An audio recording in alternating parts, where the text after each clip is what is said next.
Okay, hello everyone, my name is Laquan Williams, and today in this video I'm going to be doing my review for the Superman&Lois Season 2 episode that aired yesterday. Actually, it aired on the 18th of January 2022, so it was about 2 days ago. So essentially, what's been happening, and obviously what's been happening, of course, on the show is right off the back, they're on the CW TV network, they're starting off by showing that there is multiple villains that are going to be coming into the Superman&Lois, the Clark Kent or the Kent family's horizon. Not just one; there's still lingering ones around. Obviously, they didn't show Lana Lang, the right hand to Morgan Edge. I don't know where she is at exactly, but Morgan Edge, aka the Eradicator, who is also known as Tal-Rho, that's his Kryptonian name. He is the brother of Superman, who is Kal-El, that's Superman's Kryptonian name. So they are brothers, different fathers, but same mother. But so essentially, that's what's obviously been happening on the show for the past, obviously, couple of months now. But now in season 2, obviously things are different. But yes, Morgan Edge, aka the Eradicator, is still around. In this episode, we've been seeing the continuation of Superman having these headaches or panic attacks, is what he's been showing. But it's essentially visions of what's happening in his mind, but what he thinks is going to happen in the future, and he believes these visions. So Superman, aka Clark Kent, has been having visions in the future. It's been hurting his head and affecting him in the field, obviously, and him trying to save people and fight, obviously, bad guys / villains. What he's seen is visions of Doomsday, the villain, destroying the world, not just Smallville and Metropolis, the cities that Superman obviously is in, frequently as the hero, but also the world itself, because Doomsday is nothing but will bring his destruction. He's a bad guy, obviously a villain, very evil, very powerful, not to be messed with. So he's not a joke. So obviously this is even worse than the Eradicator, who is his Morgan Edge, aka Tal-Rho, who is the brother of Superman. So we saw a continuation of that in this episode. The family obviously is dealing with that. The situations with Lois, obviously, and her journalistic, obviously, integrity have been brought into question. There's attacks on her and hit pieces about her integrity, so they're having to answer for that. Her and her co-worker, who obviously is her partner in the their journalism, aka journalistic, obviously, company, their business, obviously. So obviously that's something that they had to deal with. Let's see, Jordan's girlfriend, obviously him broke up. Her mother, obviously, I think Sarah, she is now running for mayor of Smallville, so she's in charge. The guy who she was running with as the campaign, I guess you can say, manager and speech preparer, he quit, and now he's gone, so she's gonna be running for mayor of Smallville, so against the guy who was dirty and they call him the smug face bastard guy. Obviously, she's going up against him, so that's something that's going on. Captain Luthor, aka John Henry Irons, obviously has been helping Superman and his family out. Him and Lois went down to the mines to go see what the tremors were, aka the earthquakes, which is obviously caused by Doomsday being underground for I don't know how long, but he just popped up. Obviously, now he's here. We saw a slight glimpse of his robotic body while he was in the caves / tunnels attacking the men down there and just killing them. The foreman who is down there works for somebody. She's obviously a bad guy and evil. She made a call to somebody who I don't know who it is, but she said that whatever's down there is very powerful, and we found some information. And so she's obviously a bad guy. So we have her to look at as well. And Superman also had a discussion with this general, again, from the DOD, Anderson. And as you can see here, there's one person missing. There's a third Kryptonian, a very young one, along with these two right here. It was an Asian guy who were with them, who were all the new Supermans who were helping. They came to help Superman out after he was getting beat up and attacked by this arms dealer who got superpowers and strength after he inhaled some type of inhaler drug steroid, I would say enhancement, is essentially what we saw when we were watching the DC Titan show just this last season, when Red Hood, aka Jason Todd, would take that and he would kind of not feel anything, but this is kind of different. This guy actually became more stronger with it. Jason just kind of felt mellow out with it. It didn't make him stronger, just kind of mellowed him out. But it was similar to that. He put it on his mouth like an inhaler pump, and he also, it was like a gas mask. or like a ventilator to breathe with. He took it and he became stronger. And Superman obviously had to beat him up, take him down. He tried to, obviously, but unfortunately, Superman was having those visions in his mind and they were affecting him. So they're like really bad headaches, and he can't move or when that happens. So he got attacked and beat up by this guy. They came in with the other third guy that's missing, these young Kryptonians who work for the DoD, who Anderson just told a couple of weeks ago. Anderson told Superman last week the world can have more than one Superman, so that's why they're here. The young team, the other guy's 18. They're probably all 18, 19, 20 based on their age, because Superman asked him, that kid's only 18. And Anderson responded to Superman, yeah, I know, he's fast, right? He really doesn't care. Anderson at the DoD is taking over because Superman's father-in-law, Lois Lane's father, is obviously retired now, so he's no longer in charge, so he won't be talking to him at all directly at the DoD, but he will talk to him offhand as far as like family, events and gatherings. He is going to be in the next episode, so Lois Lane's father, the general, will be there. This guy is much more of a jerk to Superman, and he really keeps telling him, you have to be loyal to the United States of America and also the DoD. You can't be involved in foreign affairs as long as it's not only helping to benefit the United States. And he told Superman, listen, the world can have more than one Superman. That's what these guys are for. If you don't want to help and listen to me, then they're going to be in charge. He basically told him, stay out their way. You're a liability, not an asset, because of the headaches that you're having / visions, obviously. So this is going to be a problem. But based on obviously the situation with Tal-Rho, aka Morgan Edge, who's the Eradicator, who's still around, and also Doomsday, they could help Superman. But obviously, I don't know how that's going to work out. Obviously, in the mines where the ex-Kryptonite was, obviously, in the last season has been, of course, where Doomsday has popped up underground and causing the earthquakes and the tremors in the city, not only in Smallville but the world. We're obviously being looked at by the coal miners, but technically it's obviously similar to that, but even though it's not coal. But anyways, obviously that whole thing was taken down and exploded because Doomsday was attacking the guys in there, and they basically, one of the guys that was left had an explosive device in his hand, chargers that were planted down there. He lit the fuse. When he flipped the switch, he blew himself in there, and everybody who was in there that was dead died with him. Basically, like I said, it's lighting the fuse. Doomsday is obviously not dead, but it took the whole mine down. Obviously, it was a big, huge hill collapsed on itself. The mine foreman, who, like I said, called somebody, who on the phone, and who obviously is in charge and who is her boss, she told him, like I said, some of these are down there very powerful, and we're going to find out more about it, which is Doomsday. So they're trying to, whoever she works for is trying to get Doomsday and control him, use him to, I guess, get more ex-Kryptonite possibly, and take over Smallville and the world and destroy everybody and enslave, obviously, the citizens in the town. Superman went to Morgan Edge, his brother, aka, like I said, the Eradicator, or also known as Tal-Rho. He asked him for help about his visions and his headaches. They went to his Fortress of Solitude, his own version, which is basically all sand in the desert, unlike Superman's, where his is like in the North Pole. It's literally ice, his Fortress of Solitude with Superman.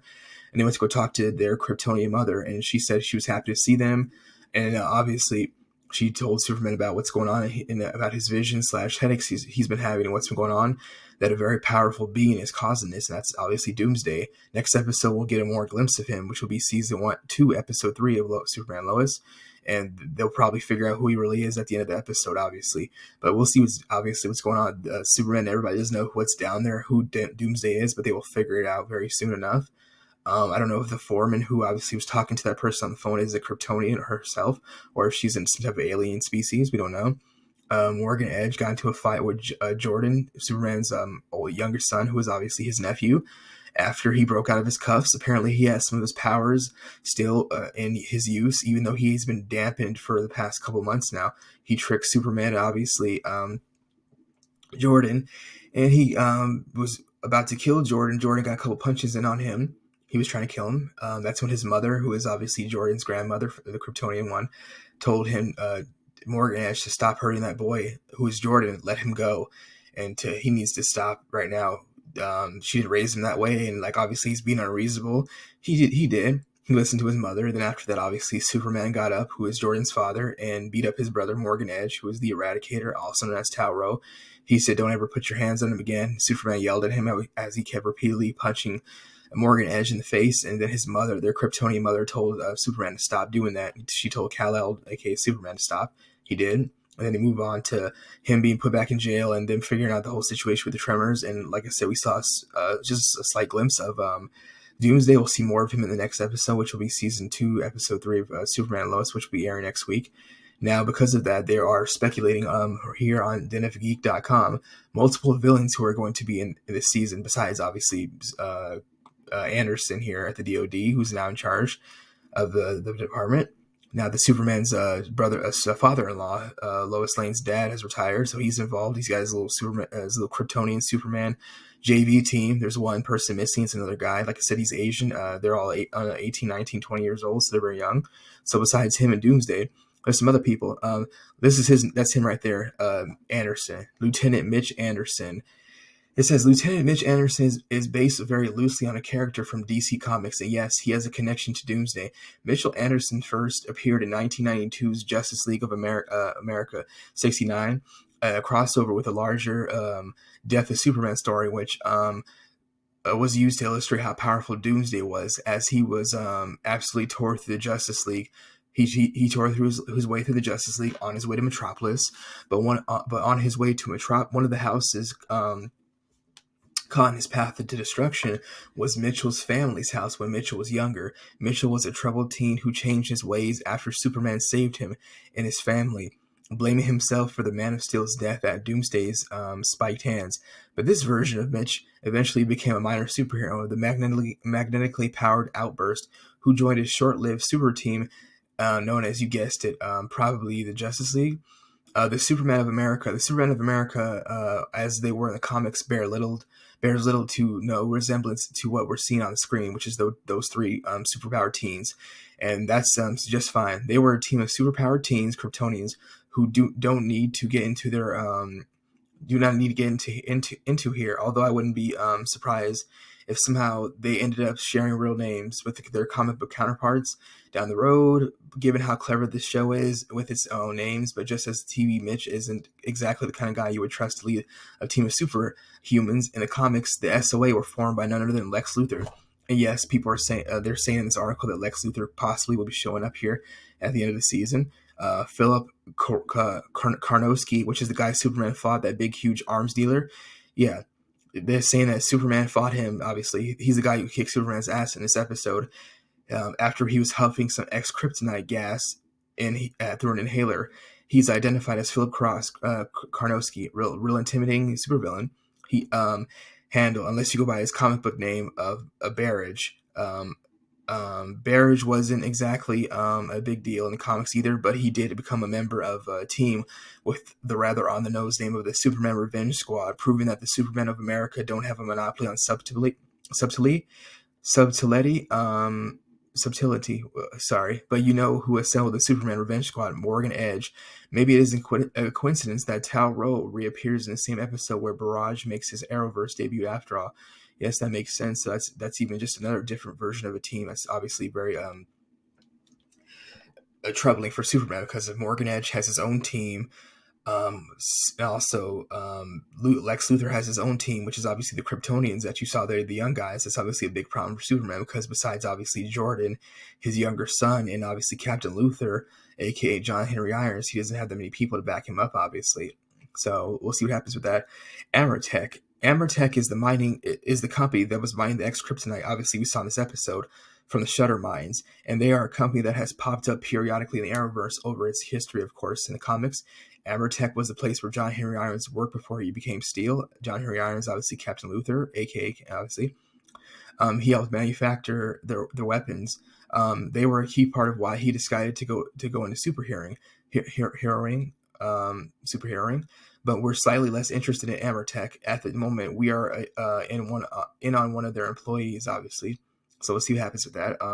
Other villains who are obviously looking like they're going to be involved in this season 2 of Superman&Lois is Dr. Faulkner.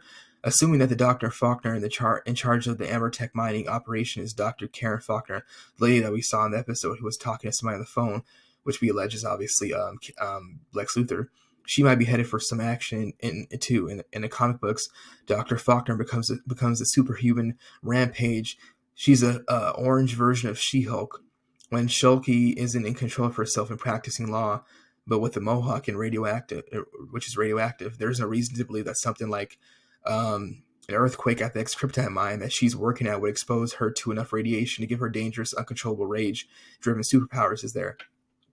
Another villain who possibly will be in this Superman and Lois season is Allie Aniston. Even a name heard on the podcast as the series explores Lois Lane's arc this season is a tease of a potential villain. Allie Aniston, the former leader of a possibly Nexium-style cult who ensnared Lois's sister, Lucy, hasn't been seen in the Arrowverse since Supergirl, but who is due to appear later this summer on Superman and later this year on Superman&Lois, and drove her sister to end her life. In the comic books, Alexander Alston was a new version of the parasite, able to feed off the energy from a variety of sources, including people and especially Superman. We've seen parasites in the Arrowverse before, so this would be a new one. And there's, of course, something delicious about some scam-ass cult leader being a parasite, and since teams seem to be the order of the day, let's just mention that Alexandra was recruited by Lex Luthor to join the secret society of supervillains for a spell. Lastly, the main villain, Doomsday. There's a real beauty to the way Superman and Lois are teasing Doomsday's introduction in the comic books in the months leading up to the launch of Death of Superman story proper. The final page of each Superman book would just feature a green gloved fist relentlessly pounding away at a metal wall in a mysterious underground bunker, with each issue that wall giving way a little more. And a little more, the spiky flesh beneath the glove becoming visible. We're basically getting the visual equivalent of that here, and it looks like we're finally going to get the full review of Doomsday next week on Superman Lois Season 2, Episode 3, but there's something else going on here too. It seems that the show is adding a new wrinkle to Doomsday, with the monster seemingly having some type of psychic link to Superman. Honestly, it was never at all satisfying that Doomsday could simply beat Superman to death, but here it seems to be channeling something else, and it's affecting the Man of Steel's debilitating fashion. The theory here is that Doomsday's they're going back to Doomsday's origin story, where he was created as a perfect weapon and also an experiment in evolution. In order for that to happen, he had to be killed over and over again relentlessly for decades. Is it possible that Doomsday is broadcasting the pain of his existence to Superman with every tremor? Or as Lois Lane suspects, is this a case of Superman feeling the death of Krypton? But even if that's the case, if Doomsday was there and survived Krypton's destruction, the memory of those screams and his own trauma might be what is interfering with Clark Kent's well-being. Lastly, I thought this was last, but is Lex Luthor coming to Superman? Based off all of the villains that we've seen above in the comic books, connections to Luthor, albeit tenuous, it looks like a stretch. Maybe this is just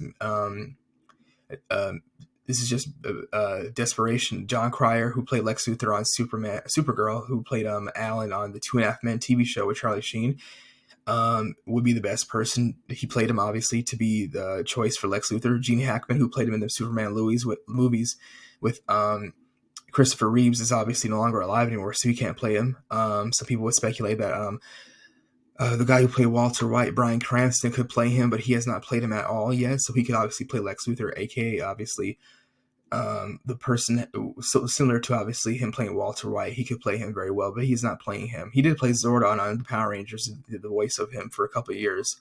I didn't know that until I looked online a couple of years ago. So it says Gene Hackman, but Cryer is a total package. Of course, Lex Luthor is currently spending some quality time in the Phantom Zone after the events of Supergirl's series finale, but with the show finally reuniting the Lane sisters this season, it seems logical that we'll start to see we'll be starting to get some more of the Superman supporting characters from the show making appearances here down the line. And to be certain, Hell being back in August, he didn't actually give a committed answer, but he didn't rule it out either. John was an awesome Lex, so I'm certainly open to anything Hell being told me at the time. I think we have to find the right way to fit him in the story where it work. Lex Luthor is such an iconic character, and they want him to be there. Who could it be? I don't know. John Cryer, possibly. We'll see. I'm not really sure, obviously, but we'll see. There's some comments here, obviously, what some people are saying. John Cryer's Lex Luthor was, which is one this person considers to be the best, the most complete version of him ever, more than Michael Rosenbaum. I would be fine. This person says I would be fine if this show had its own Lex. John Cryer didn't work for me. Not entirely sure why. Probably just the way the character was written. We'll see how it goes. Obviously, I really don't know, but it's all just a guess to me. But these are just all the villains who are looking like, and they're possibly going to be here. Obviously, in Superman&Lois season 2 this year. Obviously, Doomsday is a confirmed, along with Anderson here at the DoD. We don't know about Lex Luthor, but we'll see. Anderson's obviously a jerk, and you can tell he's a bad guy who can turn on Superman anyways at any moment. He even told him to. The world can have more than one Superman. That's why we have these guys here, because you don't want to get on our team, follow the rules, and get with the program. So you're replaceable. So we'll see what happens with that, obviously, on the show this year. It's been fun. It's been great. I will be very excited to see what Doomsday finally looks like next week with his full reveal. When him and Superman finally talk to each other for the first time and Superman confronts him, and obviously the fight that ensues, and what happens with that, and what will be the case with them being involved, the young Kryptonian team, the JV team, with the third person, the guy missing. So it's two guys, one girl, and obviously Robin Anderson being in charge of them at the DoD. And they're looking here. They're saying that Morgan Edge is going to have his own team of bad guys / villains to take down the city. Also attack Superman and the DoD for what they did to him. So we'll see what happens with that. So everybody's got their own team, basically. Superman's got his team with his family, and obviously the addition of Captain Luthor, aka John Henry Irons. The DoD has their own team of the young Kryptonians, 3 of them. One's missing in this picture. And of course, obviously, it's looking like Morgan Edge is going to have his own team of bad guys and villains. He breaks out of prison where the DoD is holding him. I don't know how that's going to work, but we'll see. But he had his powers back somehow, even though he's been being hit with kryptonite dampening energy waves to keep him powerless and powered down. But he was still able to break out of the handcuffs that he was in, that I thought were power dampeners. But it looks like it didn't work. So we'll see what happens with that. I don't know. Superman was asked by him if he thought he could change. Our mother said I could, and he said Superman told Morgan Edge, "No, I don't believe that you can change. I don't trust you," and that's basically it. Which he shouldn't, anyways, because he's obviously a psychopath. So we'll see what happens with that on the rest of the show this season for Superman&Lois. Obviously, season 2. The next week's episode, which will be episode 3 of season 2, will show the full reveal of Doomsday. More than likely, of course, obviously at the end of the episode, we'll finally get to see what he looks like fully, and I can't wait. Hopefully, it's obviously pretty cool. It's pretty awesome to see that. The episode was cool. It was fun. It was nice to see different sides to different sceneries for Superman. Obviously, going to go have a kind of a somber moment with his Kryptonian mother, who he hasn't seen in a while, while also Jordan being able to meet his grandmother, who she hasn't before. She still hasn't met Jonathan, his older brother. Obviously, and then the situation fight that ensued with Superman fighting the I guess his name's Barrage, if I'm not mistaken, the villain. But we'll see what happens with that. Obviously, yeah, and that was kind of crazy because once he took that the serum or whatever, the X-Kryptonite, he became strong and just kept throwing Superman around like a ragdoll, smashing into the ground. It felt like reminiscent to when Loki was fighting the Hulk in the first Avengers movie, how he was the Hulk was slamming and bashing Loki around on the floor into the ground / pavement, concrete, like a ragdoll. That's how it felt when Superman was getting beat up by this Barrage guy, unfortunately. And the young Kryptonians here, minus the one guy that's missing, 3 of them. Like the Musketeers came in and saved Superman, unfortunately, and asked him if he was okay. They flew him back to the DoD where they did a medical exam on him. Superman explained to Anderson what's going on with him, and that's obviously when he told him, "You're not an asset, you're a liability," and that's why we have these guys here in case you can't show up. They can, and there's 3 of them, so that evens their odds and gives them the advantage with strength in numbers, obviously. So we'll see what happens in the rest of the show. That's my review. The episode was very cool. It was nice. Even a little bit better than even last week because I did like to see Superman and Morgan Edge get into a fight. But the Doomsday situation is gonna be even more fun next week. So we'll see. The first episode was cool. I think for the return back, this one's a little bit more better, obviously, because we get to see obviously what's going on with more people being involved as far as this Doomsday situation and Lex Luthor possibly being involved, obviously. So we'll see what happens with that. Won't be surprised. Morgan Edge was like Lex Luthor light, except he has powers, obviously, because he was, like world domination, taking over the world. But he has powers. He's a Kryptonian. Lex Luthor is not. He's just super smart, rich, and evil, and obviously uses his power and influence to scare people, like the Kingpin, obviously. in Marvel Comics. So we'll see what happens with that. Thanks for watching my video. Let me know what you think in the comment section below. If you obviously have been watching the show, if you have not watched Superman&Lois, obviously the first full season you can watch it on HBO Max. It's also on the CWTV Network's website. You can also watch it on Amazon as well and check it out there. But like I said, let me know what you think if you have not seen it. Or if you're not interested, let me know. And that's basically it. All I have to say about the show. It's been very fun and entertaining. Unfortunately, a lot of other shows on the CWTV Network will not be around in the next couple of years, and they're not continuing to add any new ones on. They've been doing that as for the last couple of years as like a big failure. They're not doing spin-off shows of the original ones. They're just doing original shows that aren't continue or brand new, like Naomi. Obviously, the live action Powderpuff Girls show is supposed to come out this year. They did not do the spin-off the Green Arrow and the Canary show, which was going to see Oliver Queen's kids obviously face up with Mad Dog's daughter and Connor Hawke to take down the bad guys in the future, including what's his name, Slade Wilson's son, obviously. So that was supposed to happen. The spin-off show of Painkiller from which is from Black Lightning, which is Painkiller, was supposed to happen. They teased it, had a couple of episodes with the actor pilot / obviously the introduction to Cleo Payne's solo show, even though he was obviously a well-known character on the show as a main one. But after the show was over, Black Lightning ended. Obviously, that Jordan Calloway put it out online on his Instagram.